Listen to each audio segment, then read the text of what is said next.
pelas imagens aqui da produção, que está de terno e gravata. Samuel Puncher, que está lá nos Estados Unidos, na porta da Assembleia Geral da ONU, onde todos os jornalistas gostariam de estar, o Samuel está. Muito bom dia, viu? O que você nos conta? Oi, Nath, tudo bem? Bom dia pra você, bom dia pro Serapião, bom dia pra quem acompanha a gente. Pois é, eu tô no mesmo lugar que eu entrei ontem no contexto falando com a Neila e a Andresa. Aqui é a entrada de quem não é chefe de Estado. Então, diplomatas, mesmo ministros entram por aqui. E hoje é o grande dia, deve ser o dia mais movimentado aqui nessa entrada, porque é o dia da abertura, né, do que eles chamam de reunião de alto nível da Assembleia Geral da ONU. Tá relativamente tranquilo aqui, porque muita gente já foi lá pra dentro, tá tentando pegar tickets, né, pra acompanhar lá de dentro do hall da Assembleia Geral esse momento. Aqui nos arredores, porém, a segurança está bem reforçada. Para chegar aqui foram 3 barreiras de segurança, então, comparado a ontem, a segurança aqui aumentou bastante, até porque hoje o presidente dos Estados Unidos está aqui, outros líderes mundiais, então, obviamente, existem medidas de segurança adicionais. Mas é isso, Nath. Como estão as coisas por aí? Qual a expectativa que está aí no Brasil para esse momento? E alguma dúvida sobre o dia de hoje? Tudo, né, Samuel Puncher? A gente está muito na expectativa. A gente como jornalista, mas o país, para saber como que vai ser esse duelo, né, de narrativas de forma diplomática, sutil, discursos de chefes de Estado que gostam de fazer seus discursos de forma improvisada, que fazem discursos acalorados, né, ali para a população, principalmente para as pessoas que os seguem devotamente, mas que ali à frente da Assembleia Geral da ONU certamente vão moderar. O Brasil já teve passagens históricas pela Assembleia Geral da ONU, inclusive com gestão do presidente Lula. Vamos ver o que o presidente Lula vai trazer de surpresa. Ele sempre consegue trazer uma surpresinha. E, claro, também em relação ao presidente Trump. Ô, Sam, eu estava conversando aqui com o Fábio Serapião que eu e você, a gente já conversou lá no domingo, você já estava aí na frente da ONU, lá no domingo, e você trouxe, né, a informação de que ao longo desses dias mais autoridades brasileiras seriam sancionadas, ou pela Lei Magnitsky, ou teriam os vistos recolhidos. E foi o que aconteceu e ainda deve acontecer nos próximos dias, né, Sam? Pois é, Nath, essa semana aqui foi uma semana que, eu falei pra você isso no domingo, né, o governo americano ia aproveitar para mandar recados pro governo brasileiro, porque essas sanções que foram anunciadas segunda-feira podiam ter sido anunciadas anteriormente, a holding que detém os patrimônios ali do ministro Alexandre de Moraes era algo conhecido pelo governo americano há semanas, no mínimo. Então é realmente uma tentativa de mandar recado. Eu acho que o maior constrangimento aqui, ou tentativa de constrangimento, é a situação do ministro Ricardo Lewandowski, que é nosso ministro da Justiça, que tem a circulação limitada aqui em Nova York. Ele pode ir do hotel aqui para a ONU, da ONU para o hotel, mas não tem aquela circulação livre. Com relação ao presidente Lula e a comitiva brasileira, a situação é tranquila, eles continuam fazendo suas atividades aqui. A primeira-dama foi fazer compras. A ministra Marina Silva está aqui desde antes do presidente Lula, com vários compromissos aí na esfera ambiental, mas a tentativa é essa, a tentativa é de gerar um constrangimento, e acho que a grande questão é até que nível vai isso, se de fato o presidente Donald Trump vai tentar de alguma forma dobrar a aposta nesse embate com o Brasil, lembrando sempre que ele fala depois de Lula.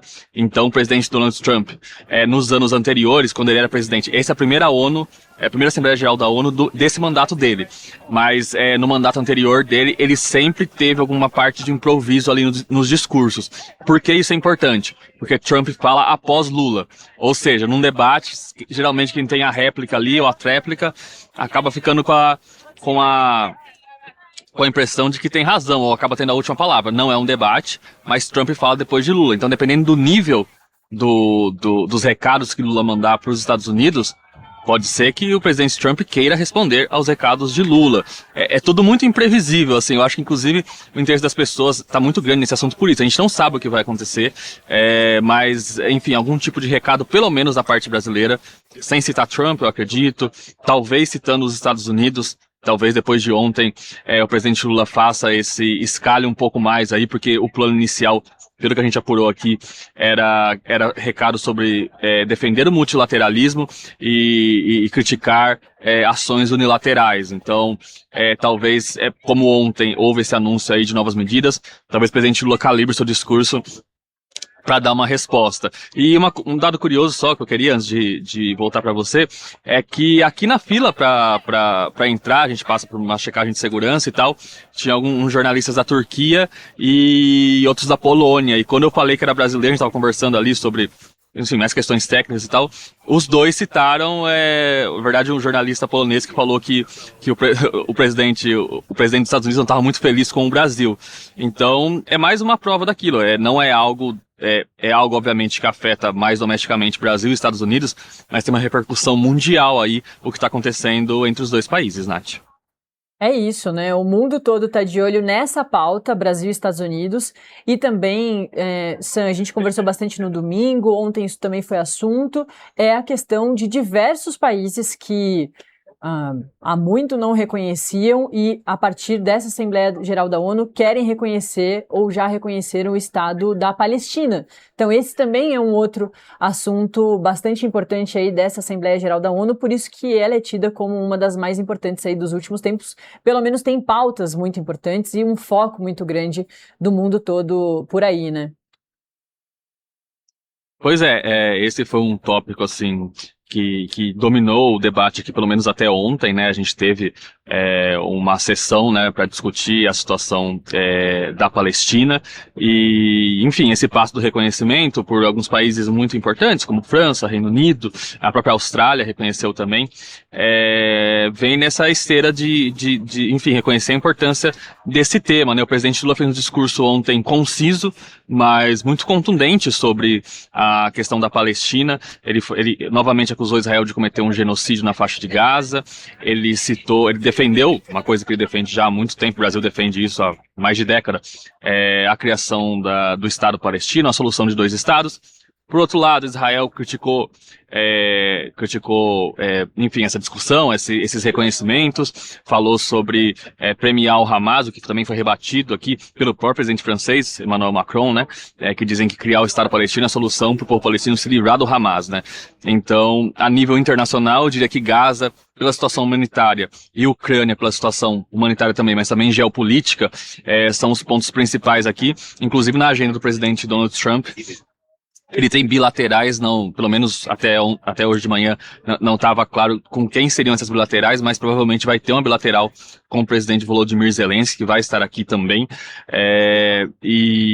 E também o presidente Donald Trump se encontra com o primeiro-ministro da Síria, e que é a segunda vez na história só que isso acontece. Então, enfim, em relação à geopolítica e tensões internacionais, é algo que todo mundo vai ficar de olho aqui, e pode ter alguns desdobramentos bem importantes nessa terça-feira. Ô Samuel Pancher, outros assuntos importantes também são meio ambiente, o Brasil vai ter COP30, e eu sei de coleguinhas que trabalham né, nas assessorias aí da Esplanada dos Ministérios, que quando fizeram viagens com a ministra Marina Silva, viram que é um reconhecimento assim impressionante. Ela vai passando e as pessoas querem conversar com ela. Você já citou, né, da circulação da Marina Silva por aí. Você viu alguma coisa parecida, não só com a Marina Silva, mas com outras autoridades, até mesmo o Lula, né, que também é uma autoridade política importante, muito conhecida pelo mundo todo e que também causa esse tipo de furor por onde passa. Olha, a Marina Silva, não encontrei ela pessoalmente aqui ainda, só que o que você falou é verdade, tá? A Marina Silva, quando ela está circulando, ou mesmo quando ela está conversando com pessoas do mesmo nível dela, então, ou seja, secretários de meio ambiente de outros países, ministros, a gente vê que existe assim, ela é realmente considerada uma pessoa, uma expert no assunto, ela é uma pessoa que é muito requisitada aqui, inclusive costuma dar entrevistas para veículos estrangeiros também. Ela conversou com a gente no ano passado, quando eu estive aqui, e assim, ela chegou no hotel, acho que era 10h30, 11 horas da noite, de um dia que ela teve agenda agenda o dia inteiro, assim, e a agenda dela é separada do presidente Lula.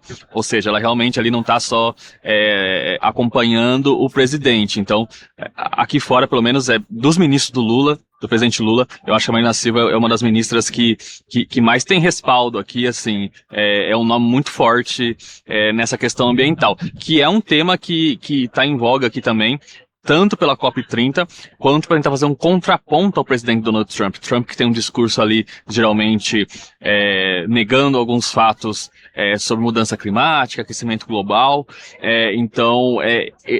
isso automaticamente gera uma reação. É como quando o presidente Trump anuncia medidas contra o Brasil. Isso gera uma reação contrária. Então, quando o presidente Trump... Não está sendo muita agenda dele, pelo menos nesse começo de mandato, mas quando o presidente Trump fala sobre questões ambientais, fala sobre aquecimento global, de uma forma, né, para tentar diminuir essa agenda, existe uma reação do outro lado. Mas com relação à Marina, assim, eu vi pessoalmente isso, e por mais que possa dizer o oposto aí, aqui eu, assim, posso garantir com certeza que ela é uma mulher muito forte, no sentido de representar a causa que ela defende, né, desde quando era adolescente.